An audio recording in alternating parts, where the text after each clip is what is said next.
Hey guys, எல்லோரும் எப்படி இருக்கிறீங்க? எல்லோரும் சூப்பராக இருப்பீங்கன்னு நம்புகிறேன். அண்ட் நான் எப்போவுமே காலையில் எழுந்திரிச்சதுமே நம்ம ஃபோனை பார்த்துட்டு தானே எழுந்திரிப்போம். ஸோ அப்படி பார்க்கும்போது ஒருத்தங்க கொஸ்டின் கேட்டிருந்தாங்க. என்ன அப்படின்னா, நமக்கு முமாரிஸ் ப்ளஸ் அக்கௌண்ட்டில் என்னென்ன டாக்குமெண்ட்ஸ்லாம் சப்மிட் பண்ணணும் அப்படின்னு சொல்லிட்டு கேட்டிருந்தாங்க. என்னென்ன டாக்குமெண்ட்ஸ்லாம் சப்மிட் பண்ணணும் அப்படிங்கிறது நான் இப்போ சவுதியில் தானே ஒர்க் பண்ணிகிட்ருக்கேன். அதனால் அது எனக்கு ஒரு ஃபெமிலியரான விஷயம். ஓகே, அது சொல்லும்போது அது ஒரு கமெண்ட்டில் போடுறத விட அதை ஒரு வீடியோவை பண்ணும்போது நிறைய பேர் அதை பார்க்கும்போது அவங்களுக்கு யூஸ்ஃபுல்லாக இருக்கும் அப்படின்னு சொல்லிட்டு ஒரு ஐடியாவில் தான் இந்த வீடியோ. ஓகே, ஸோ இப்போ ஃபர்ஸ்ட் நம்ம வெளிநாடுகளுக்கு போகணும் அப்படின்னாலே நம்ம பாஸ்போர்ட் எல்லாம் ரெடி பண்ணி வச்சுருப்போம். நம்ம ஒரு இன்டர்வியூ அட்டன் பண்ணியிருப்போம், ஆஃபர் லெட்டர் வச்சுருப்போம். ஓகே, அது ஒரு பக்கம் இருக்கட்டும். அதுக்கப்புறமா நம்ம எக்ஸாம் எழுதணும். ஒவ்வொரு கண்ட்ரிக்குமே ஒவ்வொரு எக்ஸாம்ஸ் இருக்குது. ஸோ அதே மாதிரி சவுதிக்கு ப்ரோமெட்ரிக் எக்ஸாம் இருக்குது. ஸோ அந்த ப்ரோமெட்ரிக் எக்ஸாம் நம்ம எதில் அதுக்கு முன்னாடி எழுதுறதுக்கு முன்னாடி ஒரு சில ப்ராசஸ் இருக்குது. அந்த ப்ராசஸ் இந்த வெப்சைட்டில் தான் பண்ண முடியும். ஸோ அதுக்காக சவுதியில் ஒரு தனி வெப்சைட் வச்சுருக்குறாங்க. அது என்ன அப்படின்னா SCFHS முமாரிஸ் ப்ளஸ் அப்படின்னு சொல்லிட்டு ஒரு வெப்சைட் இருக்குது. அந்த வெப்சைட்டை நம்ம ஓப்பன் பண்ணணும். கூகுளில் போய்ட்டு ஜஸ்ட் நீங்கள் SCFHS முமாரிஸ் ப்ளஸ் அப்படி சொல்லி அடித்தாலே அது தன்னாலே வந்துடும். ஃபர்ஸ்ட்டில் வரும். அந்த இதை போயிட்டு நீங்கள் கிளிக் பண்ணிவிட்டு அதில் நியூவாக நீங்கள் அக்கௌண்ட் க்ரியேட் பண்ணணும். ஸோ அது க்ரியேட் பண்ணுறதுக்கு ஒரு இமெயில் ஐடி போதும். ஸோ அந்த இமெயில் ஐடியை வச்சு நீங்கள் க்ரியேட் பண்ணிக்கலாம். ஸோ அந்த இமெயில் ஐடி நீங்கள் எப்போவுமே யூஸ் பண்ணுற இமெயில் ஐடியாக இருக்கணும். அதனால நமக்கு நிறைய நோட்டிஃபிகேஷன்ஸ் அதில் நம்ம ப்ராசஸ் பண்ணணும் அப்படின்னா அது என்ன நிலமையில் இருக்குது அப்படிங்கிறத தெரிஞ்சுக்கிறதுக்கான இன்ஃபர்மேஷன் அந்த இமெயிலில் வரும். அதனால் நம்ம எப்போவுமே யூஸ் பண்ணுறக்கூடிய நம்மளோட ப்ரைமரி இமெயிலை அதில் யூஸ் பண்ணுறது ரொம்பவே நல்லது. ஓகே, அது ஒரு பக்கம் இருக்கட்டும். இப்போ ஒன்ஸ் ஓப்பன் பண்ணியாச்சு, நம்மளோட பர்சனல் டீட்டெயில்ஸ்லாம் கேட்கும். அதெல்லாம் கொடுத்ததுக்கு அப்புறமா நம்மளோட சர்டிஃபிகேட்ஸ் எல்லாமே அப்லோட் பண்ண சொல்லும். அப்போ அப்லோட் பண்ணி ஒரு வெரிஃபிகேஷன் நமக்கு வரும். அந்த வெரிஃபிகேஷன் என்னென்ன சப்மிட் பண்ணணும் அப்படிங்கிறதா இதில் மேட்ரே. ஓகே, ஸோ நம்ம பாஸ்போர்ட் சப்மிட் பண்ணுற மாதிரி இருக்கும். ஃபர்ஸ்ட் இனிஷியலாக நம்ம வச்சுருப்போம்ல, ஸோ அதில் எந்த பிரச்சனையுமே வராது. பாஸ்போர்ட் சப்மிட் பண்ணிடுவோம். அதுக்கப்புறமா இதுக்கு முன்னாடி நம்ம டேட் ஆஃப் ஃப்ளோ அப்படின்னு சொல்லிட்டு ஒன்று பண்ணியிருப்போம். அந்த டேட் ஆஃப் ஃப்ளோ என்ன அப்படின்னா ஜஸ்ட் ஒரு வெரிஃபிகேஷன் மாதிரி நம்மளோட காலேஜ் சர்டிஃபிகேட்டு, அதுக்கப்புறமா நம்மளோட என்ன சொல்கிறது, நம்மளோட எக்ஸ்பீரியன்ஸ் சர்டிஃபிகேட்டு, நம்மளோட ரிஜிஸ்ட்ரேஷன் நர்சிங் கவுன்சிலில் ரிஜிஸ்டர் பண்ணக்கூடிய அந்த certificate, so degree certificate, so இதில் மாதிரி நமக்கு ப்ரொஃபஷ்னலாக என்னென்ன சர்டிஃபிகேட் இருக்கோ அது எல்லாமே நம்ம சப்மிட் பண்ணி தான் டேட் ஆஃப் ஃப்ளோ எடுத்து வச்சுருப்போம்.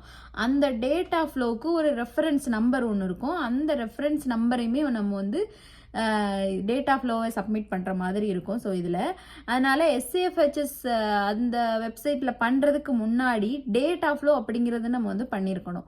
ஸோ அதுவும் கவனமாக நம்ம பார்த்துக்கணும். டேட்டா ஃப்ளோவுக்கு தனி ஃபீஸ் இருக்குது, இதுக்கு தனி ஃபீஸ் இருக்குது. ஸோ இது எலிஜிபிலிட்டி நம்பர் எடுக்கணும். நம்ம நம்பர் எடுக்கிறதுக்கு முன்னாடி டேட்டா ஃப்ளோ பண்ணிவிட்டு அந்த ரெஃபரன்ஸ் நம்பரை இதில் கேட்கும். நம்ம இதில் அப்ளிகபிள் பண்ணிக்கலாம். ஸோ இதில் என்னென்ன டாக்குமெண்ட்ஸ்லாம் நம்ம ரெடியாக வச்சுக்கணும் அப்படிங்கிறத தெளிவாக கேட்டுக்கோங்க.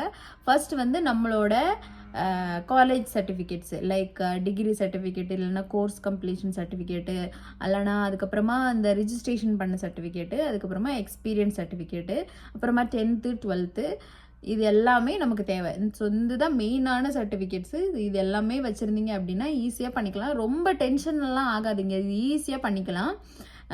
நம்ம ஒரு ஏஜெண்ட்டை போய் தான் அப்ரோச் பண்ணி தான் நம்ம பண்ணணும் அப்படின்னு சொல்லிட்டு நினைக்காதீங்க. இப்போ இருக்கிற காலத்தில் கம்ப்யூட்டர்ஸ் எல்லாருக்குமே அக்சஸ் பண்ணிக்கக்கூடிய நாலேஜபிளோட தான் எல்லாருமே இருக்கிறாங்க. மோரோவர் இப்போ நிறைய ஹாஸ்பிட்டல்ஸில் கம்ப்யூட்டர் தான் மேண்டேட்ரியாக யூஸ் பண்ணி டாக்குமெண்டேஷன்ஸ்க்குலாம் யூஸ் பண்ணுறாங்க. ஸோ அதனால் கம்ப்யூட்டர் நாலேஜ் கொஞ்சமாக வளர்த்துக்கிறது நல்லது. பிகாஸ் நம்ம மொபைல்லே கூட பண்ணிக்கலாம். ஆனால் சில டாக்குமெண்ட்ஸ் நம்ம மொபைலில் அந்த ஆக்சஸ் இருக்காது.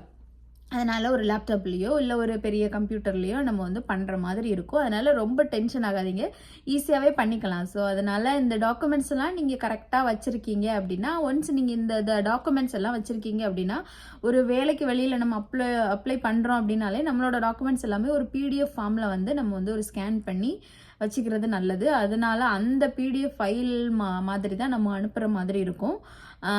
அதனால் எப்போவுமே நம்மளோட சர்டிஃபிகேட்ஸ் ஒரு PDF கன்வெர்ட் பண்ணி வச்சுக்கோங்க. அந்த ஃபைல்ஸை எல்லா இதுலேயுமே அப்லோட் பண்ணுறோம். ஈவன் நம்ம டேட்டா ஃப்ளோவாக இருக்கட்டும், இந்த எஸ்எஃப்ஹெச்எஸ் வெப்சைட்டாக இருக்கட்டும், எல்லாத்துலேயுமே அதை தான் அப்லோட் பண்ணுற மாதிரி இருக்கும். ஒன்ஸ் நீங்கள் வந்து இந்த எஸ்எஃப்ஹெச்எஸில் அப்லோட் பண்ணியாச்சு, அதுக்கப்புறமா நம்ம வந்து நமக்கு எலிஜிபிலிட்டி நம்பர் வந்துடுச்சு, அதுக்கப்புறமா நம்ம என்ன பண்ணணும் அப்படின்னா ப்ரோமோட்ரிக் எக்ஸாமுக்கு வந்து புக் பண்ணணும். அது ஒரு தனி வெப்சைட்டு. ஆக மொத்தம் 3 வெப்சைட்டில் நம்ம போகிற மாதிரி இருக்கும். ஃபஸ்ட்டு டேட்டா ஃப்ளோவுக்கு தனி வெப்சைட்டு, அதுக்கப்புறமா இந்த எலிஜிபிலிட்டி நம்பர் எடுக்கிறதுக்கு ஒரு தனி வெப்சைட்டு, அதுக்கப்புறமா நம்ம எக்ஸாம் புக் பண்ணுறதுக்கு ஒரு ப்ரோமோட்ரிக்.comனு சொல்லிட்டு ஒரு வெப்சைட் இருக்குது. ஸோ பட் இதெல்லாம் கேட்குறது கொஞ்சம் வளவலான் இருக்கும். ரொம்ப என்ன இத்தனை இருக்குதே அப்படின்னு சொல்லிட்டு தோணும். பட் ஆனால் இதெல்லாம் ஈஸி மேட்டர் தான். டோன்ட் வரி, நம்ம ஈஸியாக பண்ணிக்கலாம். அதனால் ப்ரெஷர் எதுவும் எடுத்துக்காம நம்மளோட சர்டிஃபிகேட்ஸ் எல்லாம் ரெடியாக வச்சுட்டு அப்லோட் பண்ணுங்கள். ஓகே, அவ்வளோதான் இன்றைக்கி இந்த வீடியோஸில் முடிஞ்சது. நாளைக்கு ஒரு வீடியோவில் பார்க்கலாம். இல்லைனா நான் எப்போ வீடியோ போடுறேன்னு எனக்கு தோணுதோ அப்போ பார்க்கலாம். அண்ட் எல்லோரும் ஜாலியாக இருங்க. ஓகே, டென்ஷன் எடுத்துக்காமல் சேஃபாக இருங்க. டடா, பை பாய்.